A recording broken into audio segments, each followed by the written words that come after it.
Fala galera, bem-vindos de volta a mais um vídeo aqui do canal Filho de Peixe. Muito prazer, eu sou André Siqueira e como tem se tornado costume aqui no nosso canal, sempre na antivéspera do jogo, eu trago um vídeo debatendo possibilidades de como o Santos pode ir a campo contra o seu adversário, já que o vídeo da véspera geralmente é um pré-jogo mais detalhado com base no time que deve ir a campo. E nesse vídeo da antevéspera a gente traz aqui algumas ideias, algumas possibilidades. Então, estou passando aqui para a gente falar o que poderia ser feito para esse jogo contra o Fortaleza. Lembrando, Santos e o Leão do Pici se enfrentam na próxima quinta-feira, Dia dos Namorados, dia 12, a partir das 7h30 da noite no Castelão. E aí o que todo santista pede, todo santista casado, que namora, que está enrolado, que está enroscado, é que o Santos não estrague o Dia dos Namorados, não é mesmo? Imagine só você aí com a sua companheira tendo que ficar dando murro no sofá porque o Santos está jogando um futebol ruim. Tomara que isso não aconteça, que o Santos vença, porque se o Santos vencer, o Santos pode deixar a zona de rebaixamento e aí o Campeonato Brasileiro entra para aquela pausa do Super Mundial e aí o santista ficaria cerca de 30 dias fora da zona de rebaixamento, respirando levemente aliviado, tá bom? Tomara que o Santos consiga fazer isso. Bora falar disso a partir de agora. Não esqueça do seu like, de se inscrever se for novo por aqui. Rumo aos 15 mil inscritos, tá bom? Comente, compartilhe, escalhe o seu Santos ideal e mande a sua opinião.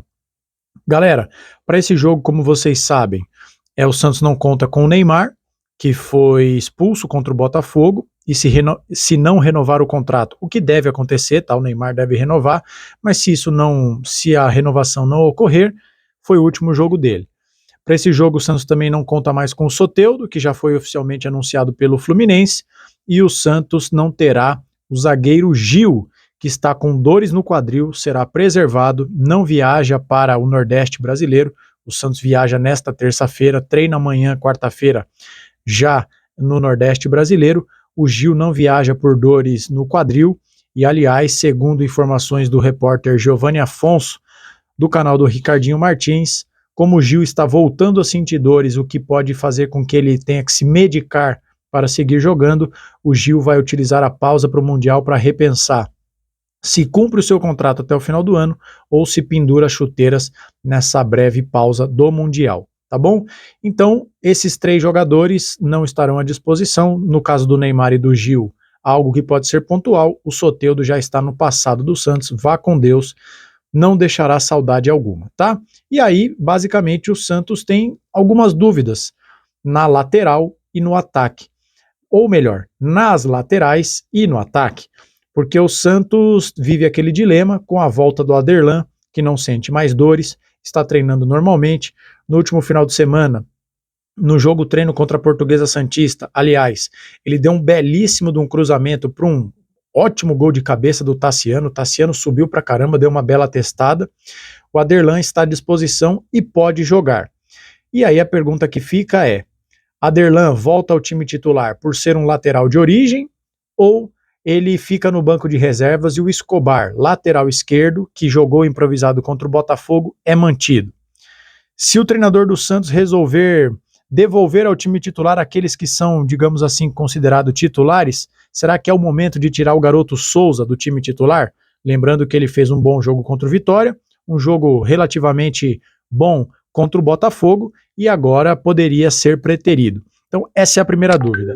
E no ataque, no momento em que eu recebo alguma mensagem no WhatsApp, vamos tirar aqui do som para que não haja outras interrupções. Bom, peço desculpas para vocês, ao vivo é assim mesmo, tá? Tô gravando aqui com o celular e o notebook tá aqui na minha frente. E a outra dúvida no ataque é, com a ausência do Neymar no sistema ofensivo, quem joga como um camisa 9? David Washington ou Tiquinho Soares? O Diário do Peixe informa o seguinte, que o David Washington, foi uma reportagem publicada ontem, que o David Washington estaria no time titular. O Globo Esporte publicou agora há pouco, na tarde desta terça, ou seja, já um dia depois, a do Diário foi ontem, a do Globo Esporte é hoje, que o Tiquinho Soares sai como titular. E eu vou falar disso já já. Mas então as prováveis escalações do Santos seria Gabriel Brazão, Aderlan ou Escobar, Zé Ivaldo, Luan Pérez e Souza ou Escobar, Pituca, o Rincon está com a seleção venezuelana e não deve começar jogando. Pituca, Zé Rafael e Rollaser, Barreal, Tiquinho e Tiquinho. Voltando. Pituca, Zé Rafael e Rollaser, Barreal, Guilherme e Tiquinho ou David. Essa é a provável escalação. Repetindo, tomara que eu não erre dessa vez. Brazão, Aderlan ou Escobar, com Zé Ivaldo, Luan Pérez e Souza ou Escobar. Pituca, Zé Rafael e Rollaser, Barreal, Guilherme e Tiquinho ou David, certo? Essa é a provável escalação. E aí, como eu, André, escalaria? Como o Santos não é dos times com o melhor elenco, com o elenco mais robusto, com o elenco mais recheado, eu acho que não tem muito para onde correr, né? Até porque não tem o Neymar, não tem mais o Soteldo, não vai ter o Gil, então com um zagueiro a menos você acaba perdendo a possibilidade de escalar 3 zagueiros, não é verdade? Para você jogar com 3 zagueiros, além dos 3 zagueiros em campo, você precisa de pelo menos 2 zagueiros no banco de reservas, né? O Santos pode até levar algum garoto da base, o João Alencar, por exemplo, para o banco de reservas, para ter ali Luizão, Basso e um terceiro zagueiro? Poderia, não sei se isso vai acontecer. Então, com a ausência do Gil, você acaba perdendo a possibilidade de jogar com 3 zagueiros, você não tem Neymar, você não tem mais o Léo Godoy também, que não vai deixar nenhuma saudade, você não tem Soteldo. Então o Santos, digamos, não é aquele time que tem diversas opções, não é verdade? Então, eu acho que eu iria mais ou menos com essas mesmas peças, tá? Mas eu faria um pequeno ajuste, tá?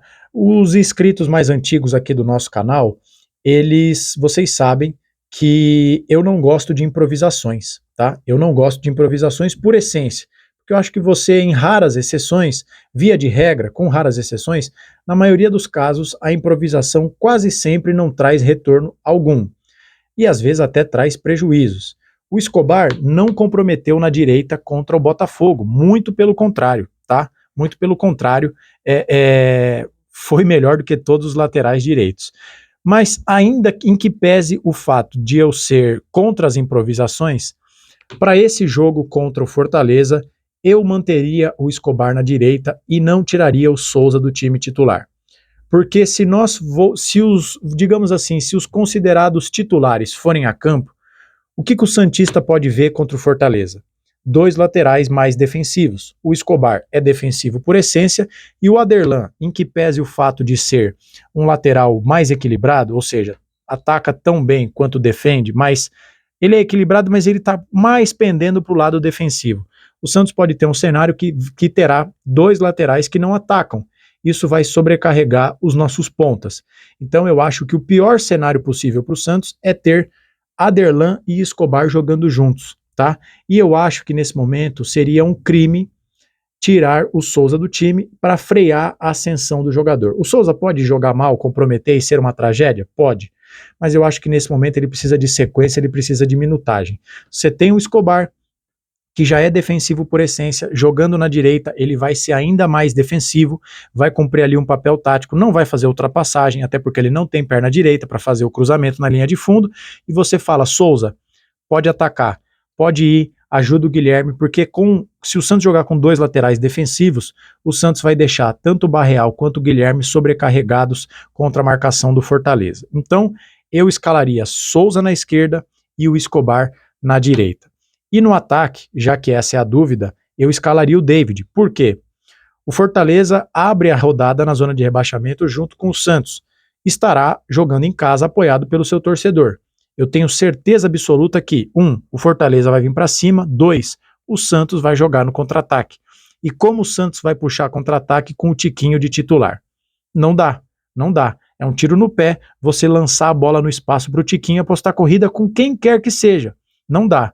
O Tiquinho só serve para um contexto em que o Santos é o protagonista contra um adversário retrancado em que você precisa ter alguém na referência dentro da área. Então, para mim, isso não tem discussão. Mas eu faria uma pequena mudança tática, utilizando esses mesmos jogadores.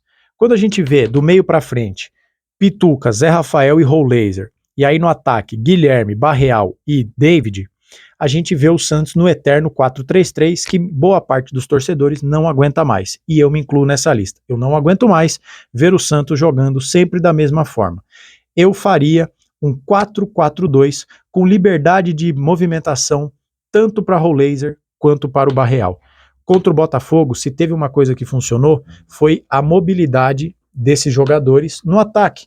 O Neymar de falso 9, flutuando pelo campo, o Rollaser com liberdade para passear pelos dois lados do campo, um ataque mais móvel. E isso deveria ser repetido. Eu acho, sinceramente, um absoluto desperdício de talento você deixar o Barreal aberto, preso, fixo na ponta direita. Por melhor que ele seja, aliás, até por ser bom, como eu acho que ele é um desperdício ele ficar aberto, fixo, de um lado do campo, e quando o Santos não tem a bola, ele tem que se matar para acompanhar o lateral. Então, deixa o Barreal flutuando como meia ao lado do Rollaser. Por trás deles, o Pituca e o Zé Rafael, né? E deixa o Guilherme com liberdade. É claro que ele faz mais esse lado esquerdo, mas deixa o Guilherme como uma espécie de segundo atacante. Você teria Guilherme e David trocando de posição, fazendo facão, entrando na diagonal, abrindo espaço para o outro, porque são jogadores com um pouco mais de velocidade, né?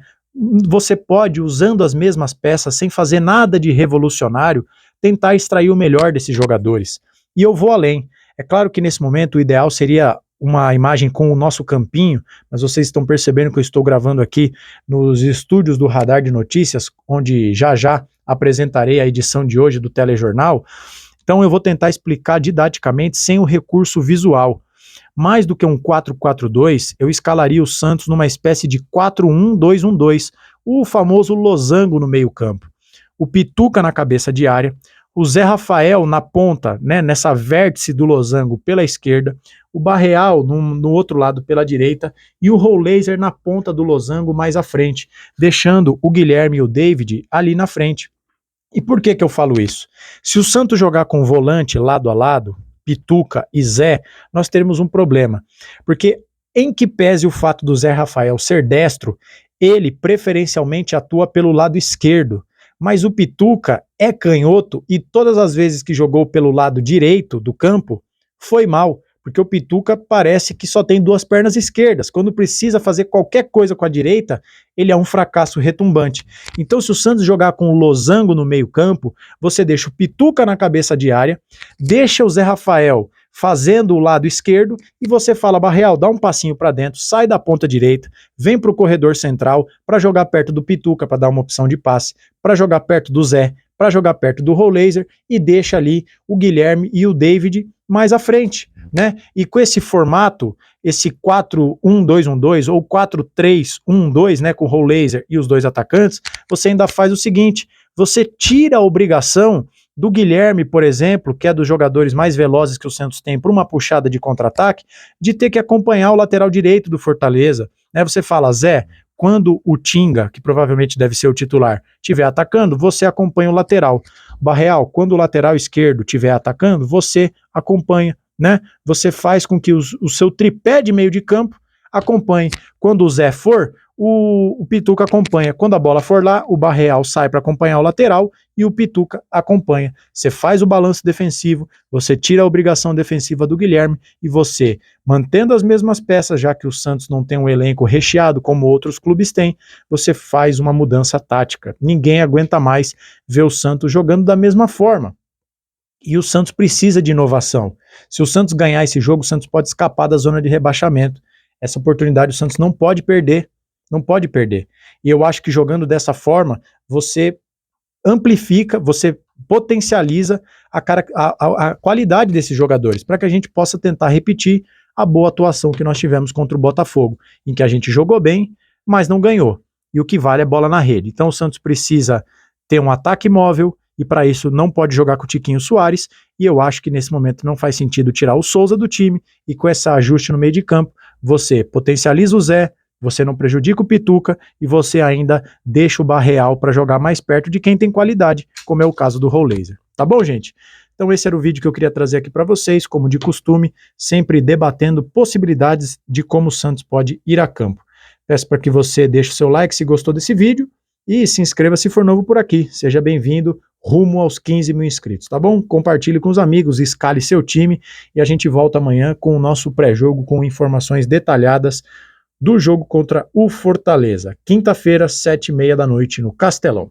Um abraço e até mais.